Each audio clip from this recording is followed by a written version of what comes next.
भारत की private companies का असली धर्म सिर्फ और सिर्फ प्रॉफिट कमाना है। बस पैसा आना चाहिए, चाहे वो किसी तरह से भी आए। कॉर्पोरेट दुनिया में एक ही रूल होता है, जो भी प्रॉफिटेबल है वही एथिकल है। अगर किसी भी देश के साथ बिजनेस करना इनके मुनाफे के लिए सही है, तो चाहे वो देश भारत के खिलाफ जितना मर्जी भी बोल ले और भारत के खिलाफ कोई भी स्टेप उठा ले, इनको उससे कोई फर्क नहीं पड़ता है। और अगर भारत में नेशनलिस्ट इमेज बनाकर ज्यादा प्रॉफिट मिलता हो, तो ये तिरंगे का भी इस्तेमाल कर लेंगे। अपने प्रोडक्ट्स के ऊपर स्वदेशी और मेड इन इंडिया लिखकर उसको बेच देंगे और सोशल मीडिया के ऊपर देशभक्ति वाली पोस्ट भी डाल लेंगे। इनके लिए गेम बस सिंपल है, पब्लिक सेंटीमेंट्स का फायदा उठाओ और अपनी पॉकेटें भरो। पब्लिक को नेशनलिज्म का डोज दिया जाता है, लेकिन जब पैसा कमाने की बारी आती है तो बिजनेस फर्स्ट, देश लास्ट में। आज जो भी देश हमको कोस रहे हैं और बुरा भला बोलकर हमको नीचा दिखा रहे हैं, कल वही इनकी क्लाइंट लिस्ट का वीआईपी बन सकता है। इसलिए ये कहना गलत नहीं होगा कि देशभक्ति का सिलेबस कॉर्पोरेट ट्रेनिंग में बिल्कुल नहीं होता है। वहाँ सिर्फ बैलेंस शीट और रिवेन्यू ग्रोथ पढ़ाई जाती है। और मेरे और आपके जैसे आम लोग देशभक्ति के लिए किसी भी देश के प्रोडक्ट्स को बॉयकॉट करने के लिए रेडी हो जाते हैं। जब किसी भी कंपनी का मकसद सिर्फ और सिर्फ मुनाफा हो, तो फिर मॉरलिटी और नेशनलिज्म सिर्फ मार्केट के टूल्स बनकर रह जाते हैं। एक तरफ आपको एडवर्टाइजमेंट में देशभक्ति दिखाई जाएगी, मेक इन इंडिया के नारे लगेंगे, तिरंगे वाली पैकेजिंग दिखाई जाएगी, और दूसरी तरफ वही कंपनी उसी देश के साथ डील कर लेगी जो हमारे देश के लिए बुरा भला कह रहा हो या फिर भारत के खिलाफ प्रोपेगेंडा चलाता हो। मतलब दिन में प्रेस कॉन्फ्रेंस में देशभक्ति और नेशनलिज्म की बात और रात में उसी देश के इन्वेस्टर्स के साथ शैंपेन पार्टी। दुख तब ज्यादा हो जाता है जब रिलायंस इंडस्ट्रीज जैसी भारत की बड़ी कंपनी इस तरह की कोई हरकत करे।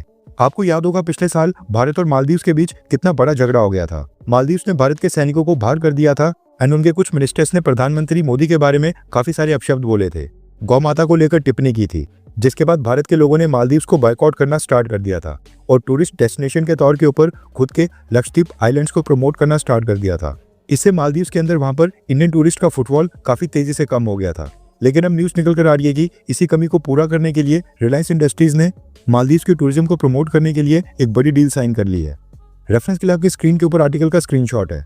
न्यूज निकल कर आ रही है कि रिलायंस इंडस्ट्री की आईपीएल टीम यानी कि मुंबई इंडियंस ने मालदीव्स के साथ स्पॉन्सरशिप डील साइन कर ली है, जिसके तहत मुंबई इंडियन की टीम मालदीव्स टूरिज्म को प्रमोट करेगी और मालदीव्स जाने के लिए प्रचार करेगी। विजिट मालदीव के सीईओ और एमडी इब्राहिम शिवरे ने पिछले कल इस पोस्टर के साथ अनाउंसमेंट की है, जिसमें आप रोहित शर्मा, जसप्रीत बुमराह और हार्दिक पांड्या जैसे भारत के स्टार क्रिकेटर्स को देख सकते हैं। मुंबई इंडियंस के सारे प्लेयर अब इंडियन क्रिकेट फैंस से अपील करेंगे कि मालदीव्स जाएं और अपनी वैकेशंस वहां पर एंजॉय करें।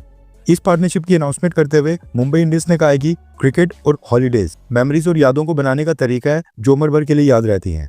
हम विजिट मालदीव्स के साथ इस पार्टनरशिप को लेकर काफी उत्साहित हैं और इस बेहतरीन डेस्टिनेशन को मुंबई इंडियंस के सभी ग्लोबल फैंस तक पहुंचाने के लिए तैयार है। कॉन्ट्रैक्ट के मुताबिक ये डील फिलहाल इसी साल 2025 के लिए साइन की गई है एंड अगले साल के लिए इसको एक्सटेंड किया जाएगा या फिर नहीं, यह भी डिसाइड नहीं हुआ है। इस एक डील से मालदीव्स को न सिर्फ भारत बल्कि भारत के साथ साथ Britain, Australia, New Zealand, south Africa और दुनिया के बाकी देशों में भी मार्केट मिल जाएगी जहां पर आईपीएल देखा जाता है। अब आप खुद ही सोचिए कि ये डील करना क्या सही है। सोशल मीडिया के ऊपर तो मुंबई इंडियंस और रिलायंस इंडस्ट्रीज को काफी बैकलैश मिल रहा है और लोग इसके ऊपर नाराजगी जाहिर कर रहे हैं। एक ऐसा देश जिसका प्रेसिडेंट भारत की सिक्योरिटी को नुकसान पहुंचाने की पूरी कोशिश कर रहा हो, यानी भारत को बाहर निकालो का नारा देते हुए प्रेसिडेंट बन गया हो, जिसने भारत के साथ रिश्ते खराब करके पाकिस्तान और चाइना के साथ हाथ मिला दिया हो। उस देश के टूरिज्म को बढ़ावा देना ये कितना सही है, कितना गलत, ये आप खुद ही सोच सकते हैं। भारत की सरकार मालदीव्स को टक्कर देने के लिए लक्षद्वीप आइलैंड्स को डेवलप करने के पूरे प्रयास कर रही है।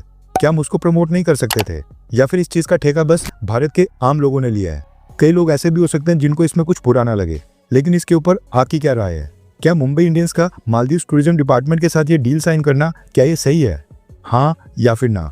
नीचे कमेंट करके अपनी राय जरूर बताएं।